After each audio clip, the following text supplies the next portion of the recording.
여러분, 인생을 살다 보면 이제 내 인생은 끝났구나 싶을 정도로 캄캄한 터널을 지날 때가 있죠. 믿었던 사람에게 배신당하고 평생 일궈온 직장에서 밀려나고 몸까지 예전 같지 않을 때 우리는 쉽게 무너집니다. 지금으로부터 약 200년 전 조선 최고의 천재라 불리던 한 남자도 그랬습니다. 정조 임금의 총애를 받으며 승승장구하던 그는 임금이 죽자마자 하루아침에 죄인이 되어 낯선 땅 강진으로 쫓겨납니다. 가족과 생이별하고 제자들은 등을 돌렸으며 언제 사약이 내려올지 모르는 공포 속에서 18년을 살아야 했습니다. 그가 바로 다산 정약용입니다. 그런데 놀라운 사실이 있습니다. 다산의 그 유명한 저서 500여 권이 모두 이 비참한 유배 생활 중에 탄생했다는 것입니다. 그는 어떻게 그 깊은 절망 속에서 인생의 전성기를 만들어냈을까요? 오늘 그 비밀을 공개합니다. 정약용 선생의 나이 40 무렵이었습니다. 요즘으로 치면 가장 왕성하게 사회활동을 할 나이죠. 하지만 든든한 버팀목이었던 정조가 세상을 떠나자 그는 모든 관직을 박탈당하고 머나먼 전라도 강진으로 유배를 갑니다. 어제까지 대궐을 드나들던 그가 졸지의 대역죄인이 되어 밥 한 끼 구하기 힘든 신세가 된 것입니다. 처음 강진에 도착했을 때 마을 사람들은 죄인을 환영하지 않았습니다. 문을 걸어 잠그고 아무도 그를 재워주지 않았죠. 그때 다산의 마음속에는 어떤 생각이 들었을까요? 차라리 죽는 게 낫겠다는 극단적인 생각도 했을 겁니다. 하지만 그는 포기하지 않았습니다. 그에게는 지켜야 할 자식들이 있었고 세상에 전해야 할 진리가 있었기 때문입니다. 겨우 한 주막집 할머니의 배려로 뒷방 하나를 얻은 다산은 그곳에 이름을 붙입니다. 바로 사이제입니다. 맑은 생각, 엄숙한 용모, 과묵한 말씨, 신중한 행동. 이 네 가지를 마땅히 해야 할 방이라는 뜻입니다. 비록 몸은 누추한 주막방에 갇혀 있지만 내 정신만큼은 고결한 선비로 남겠다는 선언이었죠.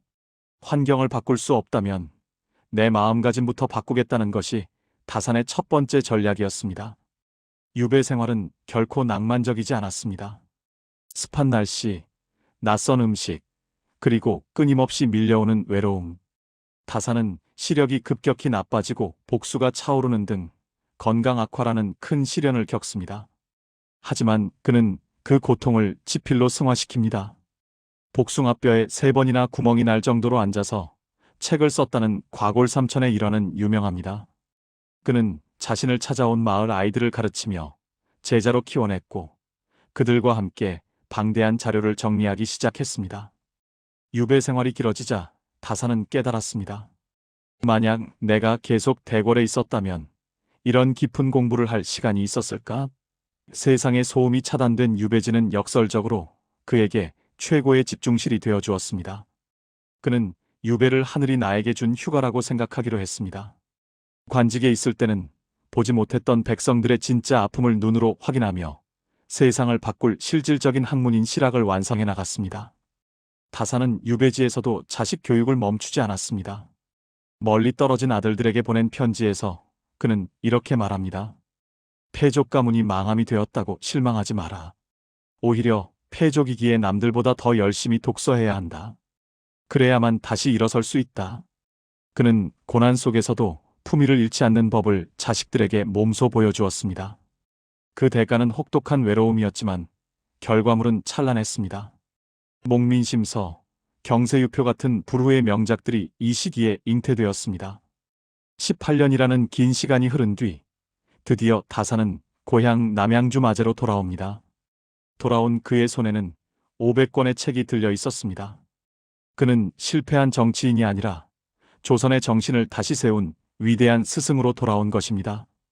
유배라는 지옥을 통과하며 그는 완전히 다른 사람, 즉 완성된 인간이 되어 있었습니다. 여러분, 다산 정약용의 이야기가 그저 옛날 이야기로만 들리시나요? 우리도 지금 각자의 유배지에 살고 있을지 모릅니다. 자녀들이 독립하고 난 뒤의 빈 둥지, 퇴직 후의 상실감, 예전 같지 않은 건강 상태. 이 모든 것이 우리를 외롭게 만들죠. 하지만 다산이 그랬던 것처럼 이 시기를 나를 재발견하는 시간으로 삼아보면 어떨까요?